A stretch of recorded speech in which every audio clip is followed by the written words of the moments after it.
UP live today, नजर सच पर। साथियों नमस्कार, आप देख रहे हैं यूपी लाइव टुडे न्यूज। मैं राजकुमार पांडे। साथियों, अगर किसी बीमारी का लक्षण दिख जाए, उस बीमारी का इलाज पता चल जाए या उस बीमारी से हम कैसे बच सकते हैं ये पता चल जाए, तो लगभग बहुत सारे लोग बहुत सारे बीमारियों से बच सकते हैं। साथियों, कैंसर बीमारी का नाम सुनते ही रूह तक कांप जाता है। बहुत भयावह बीमारी है और अनेकों तरह की कैंसर की बीमारियां होती हैं। आज ब्रेस्ट कैंसर, जो अक्टूबर माह में ब्रेस्ट कैंसर को जागरूकता माह के रूप में जाना जाता है, इस बारे में बात करने के लिए हम लोगों के साथ है मिस्टर मेडिको के CEO doctor SK Chaudhary. Sir, स्वागत है आपका। सर, सबसे पहले तो सवाल ये है कि जागरूकता माह मनाया जाए, इसकी जरूरत क्यों मालूम पड़ेगी, क्यों? देखिए राजकुमार भाई, सबसे पहले तो ये जान लीजिए कि ब्रेस्ट कैंसर हमारे देश में सबसे ज़्यादा होने वाला कैंसर है। पुरुषों महिलाओं में जितने भी तरीके के कैंसर होते हैं, अगर सबको मिला दिया जाए तो अकेले लगभग 13.5% ब्रेस्ट कैंसर का कंट्रीब्यूशन है। और सिर्फ महिलाओं में देखा जाए तो 2020 के ग्लोबोकैन के आंकड़े के हिसाब से अकेले ब्रेस्ट कैंसर के 1,78,361 केस आए थे। ये लगभग 26-26.5% का आंकड़ा है जितना महिलाओं में होने वाला कैंसर है। तो और इससे बहुत मतलब व्यापक पैमाने पे मौतें भी होती हैं। लगभग जितने भी केस डॉक्टर के पास आते हैं उसमें से 80% लोगों की मौत 1 साल के अंदर हो जाती है। इसका सबसे बड़ा कारण यह है कि कैंसर के जो रोगी हैं, ब्रेस्ट कैंसर के रोगी हैं, डॉक्टर के पास आखिरी स्टेज में जाते हैं। जबकि अगर जानकारी हो और जागरूकता हो तो ब्रेस्ट कैंसर से बचना बहुत ही आसान है। अगर यह हो भी जाता है तो इसका ट्रीटमेंट बहुत ही आसानी से किया जाता है। लेकिन जो है, जब इसको आप शुरुआती स्टेज में पहचाने तब, इसीलिए इस पे लोगों के अंदर जागरूकता बढ़ाने के लिए, ताकि इसको लोग शुरुआत में पहचान पाए, अक्टूबर को ब्रेस्ट कैंसर अवेयरनेस मंथ के रूप में मनाया जाता है। एक्चुअली सर, जो गांठ होता है ब्रेस्ट में, बहुत सारे लोग तो जान नहीं पाते हैं कि ये कैंसर है या किस तरीके का गांठ है। इसकी शुरुआत कैसे होती है, इसको पहचानेंगे कैसे? देखिए, इसको पहचानने के लिए शुरुआत में हर महिला को, जिसकी भी उम्र 20 से 60-65 साल के बीच में है, उसको महीने में एक बार ब्रेस्ट सेल्फ एग्जामिनेशन जो है ये करना चाहिए। इसके लिए मैंने बहुत सारी जगह ट्रेनिंग में दिया है।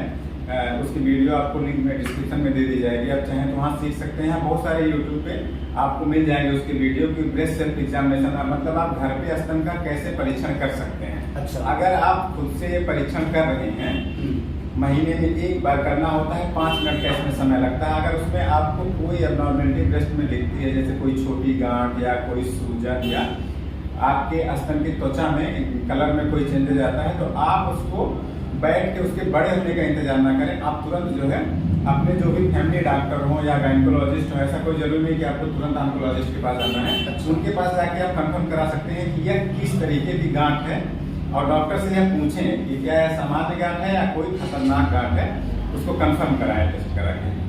डॉक्टर साहब, अभी अगर जो लोग हमारे वीडियो देख रहे हैं या अगर किसी के स्तन में गांठ है, इस टाइप का कोई गांठ है, तो उन्हें क्या करना चाहिए? उनको तुरंत डॉक्टर के पास जाना चाहिए और डॉक्टर से ये कंफर्म करना चाहिए कि यह किस तरीके की गांठ है। क्या वह कोई सामान्य गांठ है? स्तन की ज्यादातर गांठें हानिकारक नहीं होती हैं।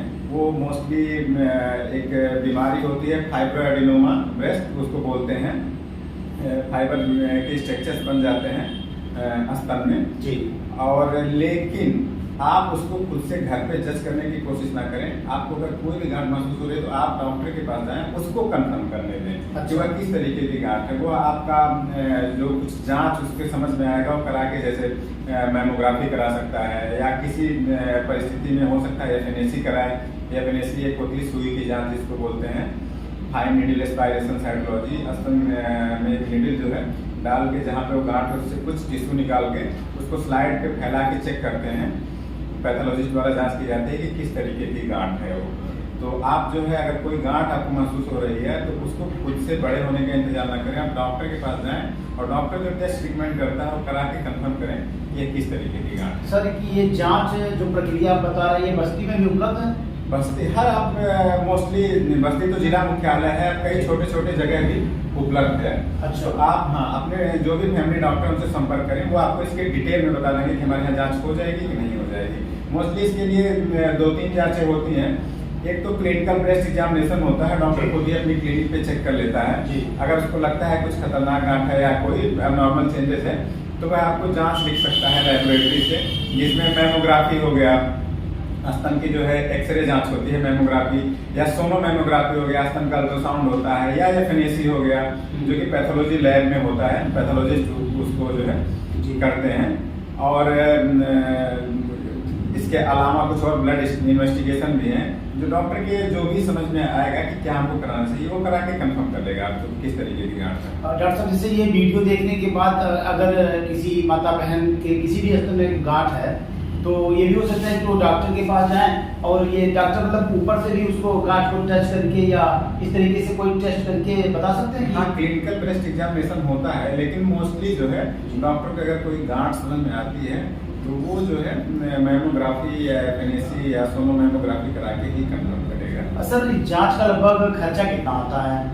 ये इन जांचों का खर्च बहुत ज़्यादा नहीं आता। जैसे मेमोग्राफी का टेस्ट है तो मेमोग्राफी का दोनों बायलेटरल ब्रेस्ट दोनों स्तनों का कर रहे हैं तो अपने यहाँ 2 से लेकर 4,000 के बीच इसका खर्चा आता है। अच्छा। अगर किसी स्पेसिफिक कोई गांठ है तो उसका अगर डॉक्टर एफएनएसी रिकमेंड करता है तो इसका रेट अपने यहाँ 1 से 1,500 के बीच पड़ जाता है।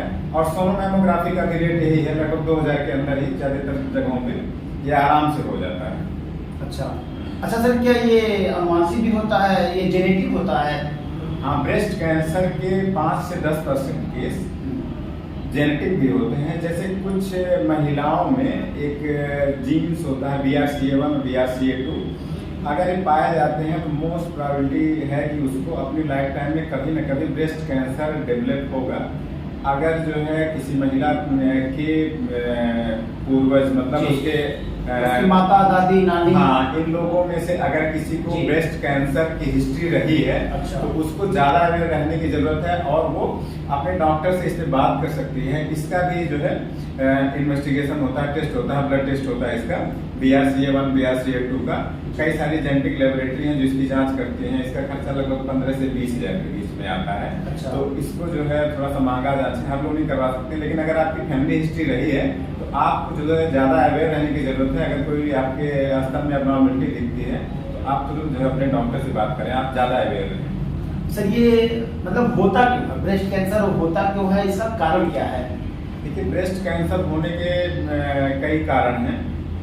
कुछ कारण तो ऐसे हैं जिनको हम दूर नहीं कर सकते, जैसे बढ़ती उम्र हो गया, या कुछ महिलाएं हैं जिनमें हार्मोनल रिप्लेसमेंट थेरेपी चली है। इसके लिए महिलाओं में एक हार्मोन्स होता है एस्ट्रोजन, वो इसके लिए बड़े पैमाने पे उस ट्यूमर को अगर डेवलप हो रहा है तो बढ़ने के लिए जिम्मेदार होता है। अच्छा। तो कई बार महिलाओं में कुछ हार्मोनल थेरेपी चलती है, उसकी वजह से भी हो सकता है। या इसके एक बहुत बड़ा कारण है मोटापा, धूम्रपान और अत्यधिक मद्यपान, मतलब मदिरा का सेवन भी इसका एक कारण है। और 5 से 10% इसमें जेनेटिक कारण भी हैं जी। हाँ, इसको ब्रेस्ट कैंसर डेवलप होने पे।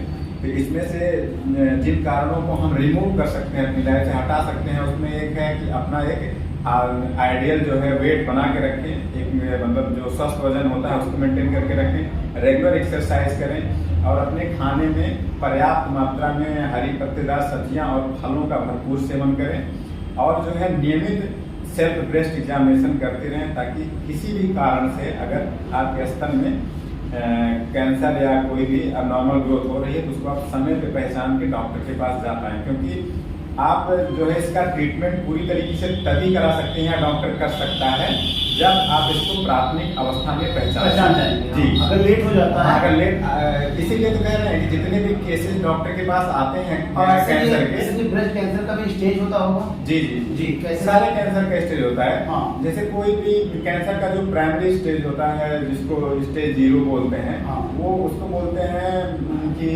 कार्सिनोमा इन सीटू, या मतलब ऐसे कह लीजिए कि वो 0 स्टेज होता है कि कैंसर जिस जो है टिश्यू में डेवलप हो रहा है बस वहीं उसका वो दायरा वहीं तक है। अभी वो आसपास के आंगन में वो पॉइंट में होता है, वहीं पे है, वहीं पे। अच्छा। आसपास अभी फैलना शुरू नहीं किया है तो उसको बोलते हैं स्टेज 0। अगर वहां पे आप कैंसर को पहचानते हैं तो कैंसर का पूर्ण रूप से इलाज संभव है। और जब आप इसको मोस्टली लास्ट तब तक, सबसे प्रॉब्लम वाली बात यह है कि हम लास्ट स्टेज में क्यों जाते हैं। हाँ, क्योंकि कैंसर शुरुआत में ज्यादातर केस में दर्द रहित होता है। अच्छा। इसकी जो पहली दूसरी तीसरी स्टेज तक होता है यह लगभग एकदम बिल्कुल पेनलेस होता है, इसलिए हम कोई उससे हमको समस्या होती नहीं है। तो हम चिकित्सक के पास नहीं जाते, उसको लेकर गंभीर नहीं होते। जब वो समस्या पैदा करता है, दर्द पैदा करने लगता है, तब हम डॉक्टर के पास जाते हैं। तब वो होता है लास्ट स्टेज, मतलब मेटास्टेसिस होने लगती है, वो आसपास के आर्गन में फैलना शुरू कर देता है और उस स्टेज में कैंसर का ट्रीटमेंट बहुत ही मुश्किल हो जाता है। डॉक्टर के पास भी करने के लिए बहुत कुछ नहीं बचता है। आप कैंसर को लेके हमारे साथ जो है जुड़े हुए हैं, हमारी कंपनी का हिस्सा बन रहे हैं, हमको मदद कर रहे हैं। हम आपको अपनी कंपनी का टी शर्ट, कंपनी का टी शर्ट है जिसपे एक मैसेज लिखा हुआ है, early detection is best protection. जी, मतलब अगर आप इसको शुरुआत में पहचान लेते हैं तो यह सबसे अच्छी चिकित्सा है। बिल्कुल मैं इसको पहनूंगा और मैं चाहूंगा भी कि लोग जो है पहने और लोगों को जी बिल्कुल बिल्कुल, थैंक यू सर, बहुत बहुत धन्यवाद आपको। साथियों आपको बता दें कि अगर आप किसी बीमारी को लेकर गंभीर नहीं है या चिंतन नहीं करते हैं, चिकित्सक के पास नहीं जाते हैं, तो इसका परिणाम बहुत बुरा और बहुत बड़ा भुगतना पड़ता है। कहीं ना कहीं सर लोगों में ये लापरवाही होती है, अगर वो दर्द नहीं करता है, पेन नहीं होता, तो वो सोचते हैं कि कोई नहीं, चलो हल्का फुल्का कुछ होगा, उसको काट लेते हैं। ज्यादातर लोगों में समस्या ये है कि वो सोचते हैं कि हमें बीमारी हो ही नहीं सकती। हाँ, लेकिन जब वो बीमारी उनको लास्ट स्टेज में पता चलती है तो उनके पास भी करने के लिए बहुत कुछ नहीं बचता और डॉक्टर के पास भी बहुत कुछ नहीं बचता करने के लिए, और पैसे भी आप ज्यादा खर्च कर सकते हो। अच्छा सर, अगर सोशल मीडिया साइटों पर लोग देखना चाहें आपके और भी सारे अवेयरनेस के वीडियो हैं तो किन माध्यमों पर देख सकते हैं? आप मेरे खुद की जो मेरे नाम से साइट है सुनील कुमार करके, उस पर भी फेसबुक पे मैंने बहुत सारी इससे रिलेटेड वीडियो डाल रखी है जी। और मिस्टर पेडिको करके मेरा यूट्यूब चैनल है, उस पर भी बेस्ट कैंसर और भी कैंसर से रिलेटेड आपको जानकारी, जो जरूरी जानकारी जो मतलब आम जनता को जाननी चाहिए, वो हम आम भाषा में उसकी वीडियो डालते रहते हैं, वहां से आपको इसकी जानकारी मिल जाएगी। साथियों सोशल साइटों पे आप डॉक्टर साहब ने जो बताया उस पर आप जरूर सर्च करिए और ज्यादा से ज्यादा लोगों में शेयर भी करिए, जिससे लोग जागरूक हो जाएं और गंभीर बीमारी से बच सकें। और इस वीडियो को लेकर आपकी क्या राय है कमेंट कर जरूर बताएं। नमस्कार, धन्यवाद। Please subscribe and don't forget to press the bell icon to get notified whenever we upload a new video.